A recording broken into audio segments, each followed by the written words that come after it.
और एक बड़ी खबर इसी बीच आपको बता दें, बेंगलुरु में ईदगाह मामले में सुप्रीम कोर्ट ने कहा है कि यथास्थिति बनाए रखें। ये बड़ी खबर इस वक्त की आपको हम बता रहे हैं। यथास्थिति बनाए रखने के निर्देश कोर्ट की तरफ से दिए गए हैं। इस मामले में दोनों पक्षों को सुप्रीम कोर्ट ने ये निर्देश दिए हैं, यानी यथास्थिति बनाए रखें। कल ईदगाह में गणेश उत्सव नहीं होगा, ये तय हो गया है। यानी कल ईदगाह में गणेश उत्सव नहीं मनाया जाएगा। वक्फ बोर्ड जो इस मामले को लेकर सुप्रीम कोर्ट जाता है और फिर सुप्रीम कोर्ट के फैसले को, माफ कीजिएगा, हाई कोर्ट जाता है। हाई कोर्ट के फैसले को सुप्रीम कोर्ट में चुनौती दी जाती है। और फिर अब ये बड़ी खबर आई है, सुप्रीम कोर्ट ने ये साफ कर दिया है कि कल गणेश उत्सव यहां पर नहीं होगा। अरविंद सिंह अब ज्यादा जानकारी देंगे, सुप्रीम कोर्ट से लाइव जुड़ गए। अरविंद, सब कुछ बताइए, इस वक्त क्या डिटेल है इस पूरे फैसले में?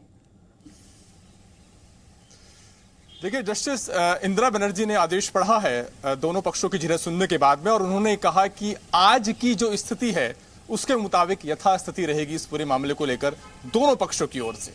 तो इसका मतलब ये कि कल जो गणेश पूजा का आयोजन की जो राज्य सरकार चाहती थी उसकी अनुमति नहीं मिली है, और कोर्ट ने कहा है कि बेहतर होगा कि मामला आगे हाई कोर्ट देखे।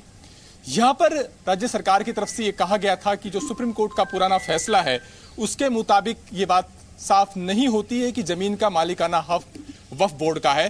सिर्फ जिस तरह से बार बार ये कहा जा रहा था इस मामले में वक्फ बोर्ड की तरफ से कि सुप्रीम कोर्ट का पुराना फैसला उनके पक्ष में जाता है। पिछले 200 सालों से यहां पर जमीन पर मालिकाना हक उनका रहा है, और ऐसी सूरत में ये अचानक से यथास्थिति को बदला जा रहा है।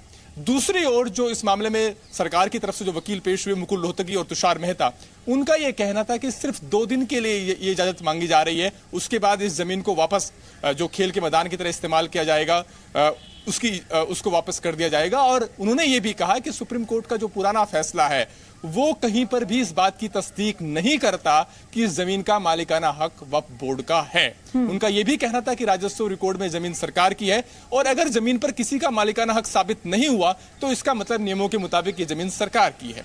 लेकिन सुप्रीम कोर्ट ने दोनों पक्षों की दलील को सुना, और उसके सुनवाई के दौरान कोर्ट ने टिप्पणी भी की कि अगर 200 सालों से कुछ नहीं बदला तो क्या अभी बदलने की क्या जरूरत है, पूजा का आयोजन किसी दूसरी जगह पर भी हो सकता है। और अंत में जस्टिस इंदिरा बनर्जी ने कहा कि हम आज की तारीख के मुताबिक दोनों पक्षों की ओर से यथास्थिति बरकरार रखने का निर्देश देते हैं।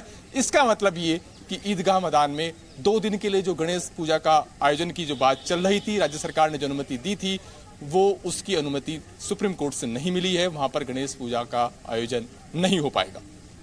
बिल्कुल अरविंद, और आपने साफ इस बात को कोर्ट ने साफ कर दिया है। एक बार फिर से हम चाहते हैं दर्शकों को आप बता दें, यानी 2 दिन जिस उत्सव की तैयारियों की बात चल रही थी, परमिशन मांगी गई थी, यानी अब कोर्ट के फैसले के बाद वो नहीं होगा, यथास्थिति बरकरार है।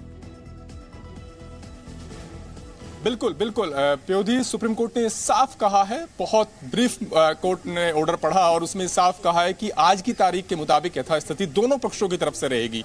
यानी इसी बीच दोनों पक्षों की तरफ से कुछ वहां पर आयोजन नहीं हो सकता। इसका मतलब साफ है कि लेकिन जब सुप्रीम कोर्ट ये कह रहा है कि दोनों पक्षों की तरफ से यथास्थिति रहेगी, तो ये साफ समझ में आता है कि जो पूरा मामला सुप्रीम कोर्ट में इस बात को लेकर के था कि क्या 2 दिनों के लिए वहां पर गणेश पूजा की अनुमति मिल सकती है या नहीं, पूरा चूंकि सुनवाई इसी को लेकर के हो रही थी और सुप्रीम कोर्ट ने यह कहा कि दोनों पक्ष यथास्थिति रखेंगे, इसका मतलब ये कि गणेश पूजा का आयोजन वहां पर नहीं होगा। ठीक है, बहुत बहुत धन्यवाद आपका अरविंद, सारी जानकारी के लिए।